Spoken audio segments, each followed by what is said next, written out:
So hey guys, இன்றைக்கி நம்ம new மான்வா பார்க்க போகிறோம். மான்வா பேர் வந்து return of the first generation, the strongest in history, reincarnate as his descendant 1000 years later. நம்ம சப்ஸ்கிரைபர்ஸ் போட சொன்னாங்க.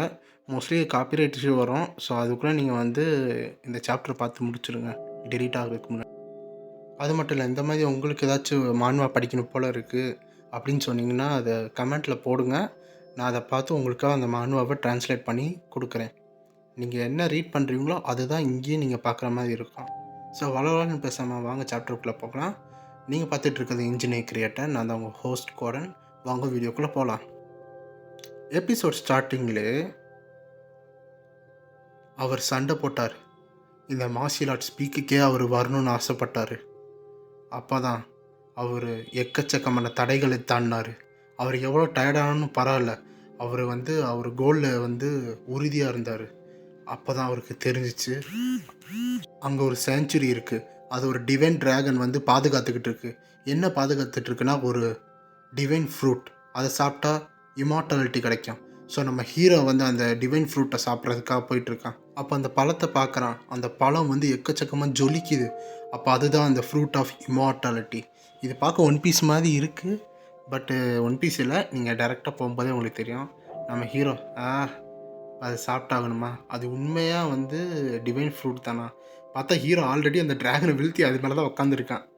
ஆனால் ரொம்ப டேமேஜோடு கஷ்டப்பட்டு அந்த பழத்தை போய் எடுக்க போகிறான். ஒரு வழி அந்த பழத்தை நான் எடுத்தாச்சு சொல்லி ஹீரோ ஒரு கடிக்கிறான். அதை கடித்த உடனே ஹீரோட உடம்பு ஃபுல்லாக நரம்பில் அந்த பழத்தோட பவர் சர்க்குலேட் ஆகிற மாதிரி இருக்குது. ஹீரோவை அந்த பவரை என்ன ஆகிட்டுருக்குன்னு பார்த்துக்கிட்டு இருக்கான்.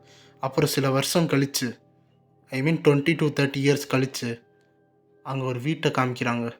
பார்த்தா அங்கே ஒரு ஓல்டு மேன் படுத்துருக்காரு. பார்த்தா அவர் தான் நம்ம ஹீரோ. என்ன ஆச்சு அதுக்குள்ள ஓல்டு மேன் ஆகிட்டாருன்னு பார்த்தா நம்ம யோசிக்கிறதுக்குள்ளே அவங்க மகனை காமிக்கிறாங்க. அவங்க பேர் தான் கிலம். அவங்க பார்த்துட்டு அப்பா அப்படின்னு கூப்பிட்றாங்க. இந்த மாதிரி பத்தட்டிக் ஃபேஸை வைக்காதரா, என் நேரம் வந்துருச்சுடா, நான் சாவ போகிறேன். ஆனால் நான் எல்லாத்தையும் ஃபுல்ஃபில் பண்ணிட்டு தான் நான் சாவுறேன். என் சாவுக்கு எனக்கு எந்த பிரச்சனையும் இல்லை அப்படின்னு அவன் மகன்கிட்ட சொல்லிக்கிட்டு இருக்கான் நம்ம ஹீரோ. ஆனால் அந்த பழத்தை சாப்பிட்டேன். லெஜண்ட் சொன்ன மாதிரி அது வெறும் கட்டுக்கதை. ஆனால் இருந்தாலும் எனக்கு பிளெஸ் இருக்குது. ஏன்னா எனக்கு குழந்தைகளும் பேரங்களும் இருக்கிறாங்க. அது எனக்கு ரொம்ப சந்தோஷமாக இருக்குது. என்னை மதிப்புக்குரிய மகனே, நான் நல்லா என் வாழ்க்கையை வாழ்ந்துட்டேன். ஸோ நீங்கள் நம்மளோட மார்ஷியல் ஆர்ட்ஸ் எப்பயுமே பீக்குக்காக நம்ம போராடணும், நம்ம ஃபேமிலி அதுக்கே போடணும் அப்படின்னு பார்க்கும்போது அது எல்லாமே பொய். நம்ம ஹீரோ எந்திரிக்கிறான். எனக்கு அஃப்கோர்ஸ் எனக்கு என் வாழ்க்கையை முழுசாக வாழாமல் தான் இருக்கேன். அப்புறம் சாரி கைஸ், பின்னாடி ஆரஞ்ச் சவுண்ட் வருது. நான் முடிஞ்சளவு எல்லாத்தையும் கட் பண்ணிட்டேன். இருந்தாலும் வந்துச்சுன்னா மன்னிச்சுக்கோங்க. அப்போ ஹீரோட மகன் ஹீரோட கையை பிடிக்கும்போது ஹீரோனால் இந்த ரியாலிட்டியை ஏற்றுக்க முடியல. அவன் நினச்சது எதுவும் நடக்காமல் போயிடுச்சு. எனக்கு இன்னும் கொஞ்சம் நேரம் இருந்தா நான் நான் நான் மார்ஷியல் ஆர்ட்ஸ் ஸ்பீக்குக்கு போயிருப்பேன். அப்படியே நம்ம ஹீரோ கதறான். கதற பார்த்தா நம்ம ஹீரோ அப்படியே இறந்து போகிறாரு. அவர் பேர் கில்பாஸ் ஹெல் ட்ராகன்ஸ். ஓகேவா, அவங்க வாழ்க்கை இதோட முடிவுக்கு வருது. ஸோ என்ன தூங்கிட்டேன்னா இங்கே என்ன வாலில் பேப்பர் இருக்குது? ஏன் என் பாடி லைட்டாக இருக்குது? ஏன் கை பார்த்தா குழந்த கை மாதிரி இருக்குது? என்னது இது? நான் குழந்தையாட்டேனா? என்ன நடக்குதுங்க? நான் காம் டவுனாக இருக்கணும். நான் ஒரு 10 ஸ்டார் வாரியராக இருந்தேன். நான் இப்படியான ஆனால் இது ஒரு நார்மல் கிடையாது. நான் ஏன் இப்படி இருக்கேன்? இது எப்படி நடந்துச்சு தெரிலையே. ஒருவேளை இதுக்கு காரணம் அந்த பழமாக இருக்குமோ? அப்போ அந்த பழம் இம்மோர்டல் தரல, ரீஇன்கார்னேஷன் கொடுத்துருக்கு. அப்போனா நான் இப்போ ரீஇன்கார்னேஷன் ஆகிருக்கேனா? அப்போ என் லக்கு என்னை விட்டு போய. அப்போ எனக்கு இன்னும் சான்ஸ் இருக்குது. நான் மார்ஷியல் ஆர்ட்ஸோட பீக்குக்கு போவேன் அப்படின்னு நம்ம ஹீரோ ஜாலியாக இருக்கான். அப்போ பக்கத்தில் பார்த்தா இன்னும் பேபிஸ் எல்லாம் இருக்காங்க. அப்போ தான் பார்க்குறான் நம்ம ஹீரோ ஒரு தனி பில்டிங்கில் இருக்கான். அந்த இடத்துல ரீபார்ன் ஆகிருக்கான். அது ஹெல் ட்ராகன் ஃபேமிலியில் தான். ஆக்சுவலாக ஹெல் ட்ராகன் ஃபேமிலி ஆரிஜினேட் பண்ணது நம்ம ஹீரோ. அவன் ஒரு 1000 வருஷத்துக்கு முன்னாடி, ஒரு வருஷத்துக்கு முன்னாடி திரும்பி அங்கேயே வந்து பறக்கிறான். ஸோ அங்கே எக்கச்சக்க பேபிஸ் இருக்காங்களா, திடீர்னு பார்த்தா கதவு சவுண்டு கேட்குது. திறந்து ஒரு எக்கச்சக்க மெய்டு அங்கேருந்து வராங்க. அங்கே பார்த்தா மெய்டு வந்து மில்க் கொடுக்குறதுக்கு பதிலாக ஒரு ரெட் கலர் எனர்ஜி சோர்ஸ் கொடுக்குறாங்க. இது ஃபீடிங் டைம் அப்படின்னு சொல்லி கொடுக்குறாங்க. எல்லா குழந்தைங்களுக்கும் கொடுக்குறதுக்கு முன்னாடி அங்கே ஒரு காப்ளின் இருக்குது. அந்த காப்ளினுக்கு அந்த இதை கொடுக்குறாங்க. அந்த காப்ளின் அதை குடித்தோன்னே அப்படியே செதறி போகுது. அந்த ரத்தம்லாம் அப்படியே செதறுது. அது நம்ம ஹீரோ மேலே பட்டு ஹீரோ பார்க்குறான், என்ன நடக்குது இங்கே? அப்போது அங்கே பார்த்தா அந்த இதை வந்து எல்லாத்துக்கும் கொடுத்துக்கிட்டு இருக்காங்க. எல்லாத்துக்கும் அதை கொடுத்துக்கிட்டு இருக்காங்க, அந்த ரெட் சோர்ஸ் எனர்ஜி. எதுக்கு இது எல்லாத்துக்கும் ஃபீட் பண்ணுறாங்க?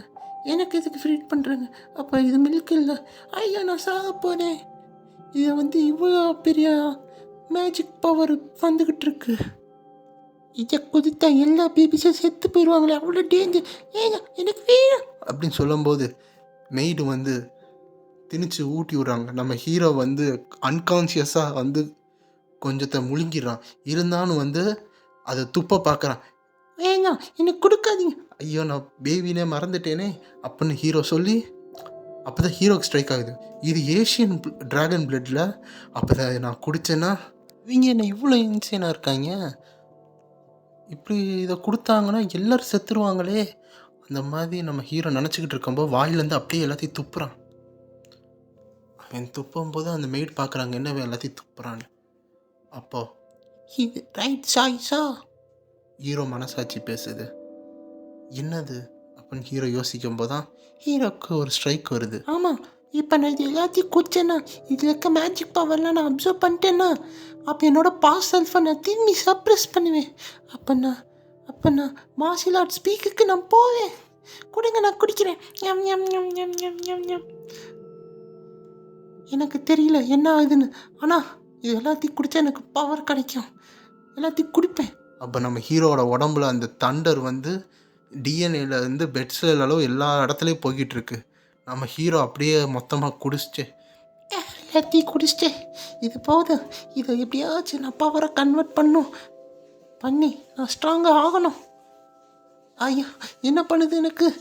என் நரம்பெல்லாம் புடைக்குது. என்னால் தாக்கு பிடிக்கணும். இந்த பவரை தாக்கு பிடிக்கணும் அப்படின்னு ஹீரோ வந்து அந்த பவரை வந்து தாக்கு பிடிச்சிக்கிட்டு இருக்கான். அப்புறம் சாப்டர் 1 முடியுது. சாப்டர் 2 வந்து எங்கேருந்து ஆரம்பிக்கிறாங்கன்னா, அந்த ஹீரோவுக்கு கொடுத்துக்கிட்டு இருந்தாங்கல்ல, அப்போ அந்த மெய்டு என்ன நினைக்கிறாங்கன்னா, இன்னும் இந்த குழந்தை அதாவே அப்சர்வ் பண்ணிக்கிட்டு இருக்கு அப்படின்னு நினச்சிக்கிட்டு இருக்காங்க. ஏன்னா இது எல்லாத்தையும் அப்சர்வ் பண்ணி இதை சோர்ஸோட பவரை என் உடம்புக்குள்ளே சேர்த்து நான் இன்னும் ஸ்ட்ராங்காகவேன். என் பாஸ்ட் லைஃப்பை நான் வந்து பீட் பண்ணுவேன். அதுதான் எனக்கு ஃபர்ஸ்ட் ப்ரையாரிட்டி. குடிக்கணும். நம்ம ஹீரோ குடிச்சிக்கிட்டு இருக்கான். அப்போ தான் காமிக்கிறாங்க, அது ஒரு ட்ராகன் மட்டும் இல்லை, எக்கச்சக்க ட்ராகன் வந்து அந்த காலத்தில் இருந்துச்சு. ஸோ அந்த மாதிரி எக்கச்சக்கமான ட்ராகனோட பிளட்டை வந்து மிக்ஸ் பண்ணி நம்ம ஹீரோ கொடுக்குறாங்க. ஸோ நம்ம ஹீரோ குடிச்சிட்டு எனக்கு மயக்கமாக மாதிரி இருக்கு, தூக்கமாக. அப்போ நம்ம ஹீரோ வந்து தூங்கிட்டு இருக்காரு. அது மட்டும் இல்லை, அங்கே சில பேபிஸ் வந்து கொஞ்சம் 7 வருஷம் தப்பிச்சிருக்காங்க. 998, 999, 1000 அப்படின்னு சொல்லி நம்ம ஹீரோ புஷ்அப் எடுத்து பின்னாடி கால் வெயிட்டாக இருக்கிறதுக்காக ஒரு கல் சுமந்துக்கிட்டு இருக்கான். அதை அப்படியே பின்னாடி டாஸ் பண்ணுறான். அவன் பின்னாடி போய் விழுகுது. அப்போ நம்ம ஹீரோ வந்து இந்த 7 வருஷத்தில் எவ்வளோ ஸ்ட்ராங்காக இருக்கான்னு அந்த ஆத்தர் காமிக்கிறாரு. ஹீரோ பரவாயில்லையே, இந்த பாடி நல்லா ஸ்ட்ராங் ஆயிடுச்சு, இது போதும். அப்போ தான் அவர் பேரை காமிக்கிறாரு. அவர் முன்னாள் பேர் வந்து கில்பாஸ், இப்போ இருக்கிற பேர் வந்து ஜீக்கி எல் ட்ராகன். அதாவது இப்போ பிறந்த ஹீரோ பேர் திரும்பி ரீபார்ன் ஆயிருக்காங்க. இந்த உலகத்தில் இவன் பேர் ஜீக்கி. இதுக்கெல்லாம் காரணம் இந்த ஏஷியன் ட்ராகன் தான். அதை மட்டும் குடிக்காமல் இருந்தால் இவ்வளோ ஸ்ட்ராங்காக இருக்க முடியாது. இந்த சோர்ஸ் இருக்கிற அளவு நான் இதுக்கு மேலே ஸ்ட்ராங்காகவேன் நம்ம அப்படியே ஹீரோ சொல்லிக்கிட்டு இருக்கான். அது மட்டும் இல்லை, அவன் பாஸ்ட் லைஃப் வச்சு அவன் போன கெப்பாசிட்டிக்கு மேலேயும் போகணும்னு நம்ம ஹீரோ இது பண்ணிக்கிட்டு இருக்கான் வித் ட்ராகன் பவர்ஸோட. அவனே ஷாக் ஆகிட்டான், எப்படி இவ்வளோ இதாக இருக்குன்னு பார்த்தா. இந்த யங் ஏஜ்லேயே நம்ம ஹீரோ வந்து மொதல் ஸ்டார் போயிட்டான். ஆக்சுவலாக வந்து 10 ஸ்டார் எல்லாம் ஹையஸ்ட்டு நம்ம ஹீரோ போயிருக்கான். இப்போ பார்த்தா இந்த ஏஜில் ஃபஸ்ட் ஸ்டார்னாவே அது ரொம்ப பெரிய இது. எவ்வளோ அளவு ஸ்டார் போதோ அவ்வளோக்கு அவங்க வந்து பலசாலி ஆவாங்க. நம்ம ஹீரோ வந்து அட்லீஸ்ட் 4 ஸ்டாராச்சும் போகணும் அப்படின்னு ஹீரோ நினச்சிக்கிட்டு இருக்கான். ஒரு ஸ்டாரை வந்து ஒரு லிமிட்டேஷன் அளவு இருக்கும். அது எவ்வளோ லிமிட்டேஷன் போகுதோ அதுக்கேற்ற மாதிரி பவர் வரும். ஓகேவா? இது மட்டும் நான் வச்சுக்கோங்க. போக போக நம்ம பவர் லெவலை வந்து போட்டுக்கலாம். ஸோ நம்ம ஹீரோட அம்மா வந்து பிறக்கும்போதே வந்து இறந்து போயிட்டாங்க. ஹீரோட அப்பா வந்து கண்டுக்கவே இல்லை. அவன் எப்படி போனால் எனக்கு என்னன்னு. ஸோ வந்து நம்ம ஹீரோ வந்து ஒரு இல்லிஜிமேட் சைல்டாக தான் வந்து இங்கே இருக்கான் இந்த பிளட் லைனில். ஸோ ஹீரோக்கு அதெல்லாம் சரி அவங்க எப்படி இருந்தால் என்ன அப்படின்னு ஹீரோ வந்து விட்டுட்டான். இல்லை அவன் சின்ன குழந்தையா இருக்கும்போது அந்த இதெல்லாம் குடிச்சு சர்வே ஆனால அதெல்லாம் ஒரு டெஸ்ட்டு. அது யார் எல்லோரும் குடிக்கிறதில்ல, சில பேர் மட்டும்தான் எலிஜிபிள் ஆவாங்க. அப்படி இல்லைன்னா அவங்க இந்த பிளட் லைனுக்கே வந்து செத்து போயிடணுன்னு இருப்பாங்க. அதில் பார்த்தீங்கன்னா ஹீரோவோட சேர்ந்து இன்னும் கொஞ்சம் பேர் வந்து சர்வே ஆயிருக்காங்க. அவங்களுக்கும் ட்ரைனிங் கொடுப்பாங்க. அப்போ பார்க்குறாங்க அங்கே ஒரு மெய்ட் இருக்காங்க. அந்த மெய்ட்டை எதை கேட்டாலும் இது என்னால் பதில் சொல்ல முடியாது சார் அப்படின்னு தான் இருப்பாங்க. அந்த மெய்டுக்கு எந்த எக்கச்சக்க ரெஸ்ட்ரிக்ஷன். ஹீரோ எதை கேட்டாலும் அவங்க சொல்லவே மாட்டாங்க. ஹீரோ என்னென்னமோ பிளான் பண்ணுவான், ஆனால் என்ன இருந்தாலும் அவங்க சொல்லவே மாட்டாங்க. இந்த 7 வருஷமாக அவரும் பார்த்துட்டாங்க, நடக்கலை. ஸோ இப்போ ஹீரோ வேறு வழியுமா? இதெல்லாம் வியர்டாக இல்லை? நீங்கள் வெறும் எனக்கு காம்பேட் ட்ரைனிங் மட்டும்தான் சொல்லித்தரீங்க, அதுவும் கொஞ்சம் தான் சொல்லித்தரீங்க, வேறு எதுவுமே சொல்ல மாட்டேறீங்களே. வேறு மெய்டே கிடையாதா இங்கே? உங்களுக்கு வேறு ஏதாச்சும் வேணுமா? அப்படி எதுவும் இல்லை. அப்போ மற்ற எல்லாத்தையும் நானே என்னால் பார்த்துக்கிறேன். இம்பார்ட்டண்ட்டாக என்னென்னா என் பாடியை நான் வந்து காம்பேட் ட்ரைனிங்கில் பாஸ் ஆகிட்டேன். அப்படியே நான் இன்னும் இங்கேயே இருக்கேன். எனக்கு கொஞ்சமாச்சும் இன்ஃபர்மேஷன் கொடுங்க. மற்ற சில்ட்ரன்ஸை பற்றி இல்லைனா மெயின் ஃபேமிலியை பற்றி அதையாச்சும் கொடுப்பீங்களா? முடியாது. எதை கேட்டான்னு கொடுங்க. என் சொந்த ஃபேமிலியை கூட இன்ஃபர்மேஷன் கொடுக்க மாட்டேறீங்க. சாரி சார், அதுவும் என்னால் முடியாது. அப்போ என்ன தான் சொல்லுவீங்க? அதுவும் என்னால் சொல்ல முடியாது. அட போங்கப்பா, உங்கள்கிட்ட சொல்லி ஒன்றும் இது இல்லை. நான் உங்களை ஏதாச்சும் மிஸ்ட்ரீட் பண்ணியிருக்கேனா? இல்லை. எங்களுக்கு வந்த ஆர்டர் இப்படி தான். உங்கள் பர்சனல் நீட்ஸுக்கு மட்டும்தான் நாங்கள் வந்து எதாக இருந்தாலும் செய்வோம். அப்போ மெய்டோட பவர் லெவல் என்னென்னு பார்த்தா அவங்க வந்து 3 ஸ்டார் ஃபைட்டராக. அப்போ மெய்டே இவ்வளோ ஸ்ட்ராங்குனா அப்போ ஃபேமிலி எவ்வளோ ஸ்ட்ராங்காக இருப்பாங்க. அந்த மாதிரி தான் நம்ம ஹீரோ வந்து இப்போ வெறும் ஃபஸ்ட் ஸ்டாரில் தான் இருக்கான். ஆனால் அதுவே இவன் ஏஜுக்கு ஜாஸ்தி. ஸோ இப்போ ஹீரோ வந்து சரி போங்க, இங்கே இருக்கிறதுக்கு நான் காட்டுக்காச்சும் போவேன்னு ஹீரோ காட்டுக்கு வேட்டையாட போயிருக்கான். கீழே இருக்கிற ஒரு செடியை எடுத்து வாயில் அப்படியே போட்டு மென்றான். எப்பயும் போல தான் இந்த பாய்சன் ஹெர்ப்ஸ் எல்லாம் ரொம்ப கேவலமாக இருக்குது அப்படின்னு. ஆனால் என்ன தான் இது கசப்பாக இருந்தாலும் இதுவும் என்னோடய பார்ட் ஆஃப் த ட்ரைனிங் தானே. பார்த்தா ஹீரோ வந்து அது எதுக்கோ வச்சுருக்கான். ஸோ இப்போ ஹீரோ சைலண்ட்டாக இருக்கான். யாரோ பின்னாடி வந்து ஃபாலோ பண்ணுற மாதிரி இருக்குது. ஏன் நீங்கள் எதுவும் சொல்ல மாட்டீங்களா அப்படின்னு ஹீரோ இங்கேருந்து கத்திக்கிட்டு இருக்கான். எக்ஸ்பெக்ட் பண்ணாதான் அவங்க எப்படா முன்னாடி வந்திருக்காங்க. இந்த மாதிரி ஒரு மைனர் கூப்பிட்டா எங்கே வர போகிறாங்க? அவங்கள்ட்ட பேசுகிறதுக்கு நான் அங்கிட்டாச்சும் போவேன்னு போய் ஹீரோ அங்கிட்ட பார்த்துக்கிட்டு இருக்கான். பார்க்கும்போது அங்கே ஏதோ ப்ளூ கலரில் ஒரு எனர்ஜி சோர்ஸ் வந்து எல்லா இடத்துலையும் பரவிக்கிட்டு இருக்கு. அது எங்கேருந்து வருது, ஏதோ வந்துக்கிட்டு இருக்குன்னு ஹீரோ உணரும் போது அவன் கூர்ந்து பார்த்துக்கிட்டு இருக்கான் நம்ம ஹீரோ. அதாவது ஜீக்கி இந்த பேர்லேயே நம்ம சொல்லுவோம், அப்போ தான் மைண்டில் வந்து ரிஜிஸ்டர் ஆகும். ஜீக்கி வந்து அங்கே கூர்ந்து பார்த்துக்கிட்டு இருக்கான். பார்த்தா அங்கே ஒரு வைல்டு போர் வந்து அப்பியர் ஆகிருக்கு. ஸோ ஜீக்கி சும்மா விடுவானா? வேட்டையாடுறதுக்கு வந்திருக்கான். ஸோ அந்த போரை எப்படியாச்சும் வேட்டையாடி ஆகணும். இதெல்லாம் நான் 1000 இயர்ஸுக்கு முன்னாடி இந்த மாதிரிலாம் இல்லையே அப்படின்னு ஜீக்கி யோசிச்சுக்கிட்டு இருக்கான். சரி எதா இருந்தால் என்ன, அந்த போரை போய் அடிப்போன்னு சொல்லி ஜீக்கி வந்து லைட்டாக வெளியே வந்தோடனே அந்த போரை ஐடென்டிஃபை பண்ணி நேராக ஜீக்கியை முட்டுறதுக்காக ரெடியாக இருக்குது. அது லான்ச்சுக்கு வெயிட் பண்ணிகிட்டு இருக்கும்போது நம்ம ஜீக்கி பார்க்குறா. சரி முடிஞ்சா வந்து அடின்னு அந்த போர் வேகமாக ஆக்ரோஷமாக வந்து ஜீக்கியை குத்துறதுக்காக வருது அதோட ஹார்ன்ஸை வச்சு. பட் ஜீக்கி பார்த்து சிரிச்சுக்கிட்டு இருக்கான். இது என்னை அடிச்சிடப்போதா? கரெக்டாக அது ஃபோர்ஸ்ஃபுல்லாக கிட்ட வரும்போது நம்ம ஜீக்கி அழகாக ரைட் சைடு விலகி விட்டுறான். அந்த போர் நேராக அந்த போர் நோட்டீஸ் பண்ணுறதுக்குள்ளே நம்ம ஜீக்கி கையில் கொஞ்சோண்டு எனர்ஜியை ஃபார்ம் பண்ணி ஒரே குத்து. அந்த போர் அவ்வளோதான் சொர்க்கையா. அப்போ ஜீக்கி சொல்கிறான், இது மட்டும் லைட் கேப்பாக தான் வந்து அடித்தேன். லெவல் 1 ஸ்டாரே வந்து அவ்வளோ டேமேஜ் வரல, ஆனால் இதுக்கே இது செத்து போயிடுச்சு. பரவாயில்ல, இந்த குவாலிட்டி ஆஃப் ஸ்டார் வந்து நல்லா தான் இருக்குது அப்படின்னு சொல்லி அந்த போரை எடுத்துகிட்டு கழுத்தில் போட்டு போய்கிட்டு இருக்கான். டயர்டாக இருக்குது தனியாக போகிறதுக்கு. நான் மட்டும் எங்கேயாச்சும் ஜேர்னி போகிறதா இருந்துச்சுன்னா கடலுக்கு போவேன் அப்படின்னு பேசிக்கிட்டு போகிறான். என்ன நடக்குது? அவன் ஈஸியாக ஏ ஸ்டாருக்கு போயிட்டான்.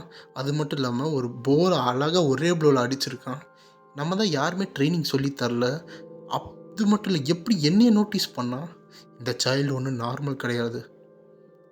அவங்க அம்மா இறந்துட்டாங்க. அவங்க அப்பாவுக்கும் இவன் மேலே இன்ட்ரெஸ்ட் இல்லை. அதனால் ஜிக்கியை வந்து ப்ராப்பர் எஜுகேஷனும் கிடையாது. அது மட்டும் இல்லை, இந்த சைல்டு வந்து ஃபேமிலி ஹெட்டுக்கு கூட வரதுக்காக நம்ம எங்கேயும் அவனை விடலை. நம்ம எல்லாம் சர்வேலன்ஸில் தான் வச்சுருக்கோம்.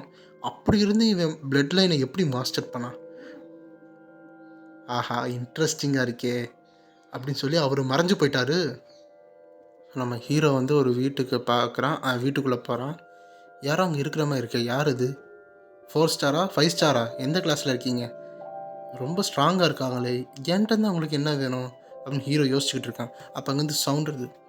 இது ஒன்றும் அவ்வளோ பெரிய ரிஃப்ட் பக்கத்தில் இல்லையே, ஒரு கேஸ் கூட நடக்கலை, ஏர் கிளியராக தான் இருக்குது, கண்ட்ரி சைடில் தான் நம்ம இருக்கோம், அப்படி தானே கேப்டன் அப்படின்னு அங்கே ஏதோ பேசிக்கிட்டு இருக்காங்க. நம்ம ஹீரோ ஒட்டு கேட்டுட்டு இருக்கான். இவங்ககிட்ட வந்து கில்லிங் இன்டென்ட் வரல, எதுவுமே வரல. அப்போ ஒரு வேளை நீங்கள் என்ன இங்கே பண்ணிக்கிட்டு இருக்கீங்க அப்படின்னு ஹீரோ வந்து கேட்குறான். அப்போ அங்கே இருக்கவங்க வந்து ஹெல் ட்ராகன் எம்ப்ளமோடு சேர்ந்தவங்க. உடனே ஹீரோவை பார்த்தோன்னே அவங்கள வந்து அட்டென்ஷனாக நின்றுக்கிட்டு ஹீரோவுக்கு மரியாதை கொடுக்குறாங்க. உங்களை பார்த்ததே எங்களுக்கு ரொம்ப சந்தோஷம் சார், ரெட்டிரேவ் ஜிக்கி அப்படின்னு சொல்கிறாங்க. நம்ம ஹீரோவோட முழு பேர். எல்லோரும் வந்து மரியாதை கொடுத்துக்கிட்டு இருக்காங்க. அது மட்டும் இல்லை, அவங்க என்ன ரிவீல் பண்ணுறாங்கன்னா, ஜிக்கியை வந்து எக்ஸாமினேஷனுக்கு கூட்டிகிட்டு போக போகிறாங்க. ஜிக்கி வந்து யோசிக்கிறாங்க, எக்ஸாமினேஷனா ஏன் அப்படின்னு கத்திக்கிட்டு மட்டும் இல்லை, ஜிக்கி கேட்குறான், ஏன் எனக்கு யார் இதை பற்றி ஒன்றுமே சொல்லலை. ரொம்ப கத்துறதோட அது வந்து வெளியே அளவு எமிட் ஆகுதாங்க சவுண்டு. அதோட இந்த சாப்டர் முடிக்கிறாங்க. இந்த சாப்டர் உங்களுக்கு பிடிச்சிருந்துச்சுன்னா லைக் பண்ணுங்கள், ஷேர் பண்ணுங்கள், மறக்காமல் வந்து கமெண்ட் பண்ணுங்கள். வேறு ஏதாச்சும் மான்வா உங்களுக்கு வேணும்னா இங்கே கமெண்ட்டில் போடுங்க. அதை லிஸ்ட்டில் ஆட் பண்ணி அப்கமிங் வீடியோ அப்போ உங்களுக்கு பிடிச்ச மான்வாவையும் போடுறேன். பாய்.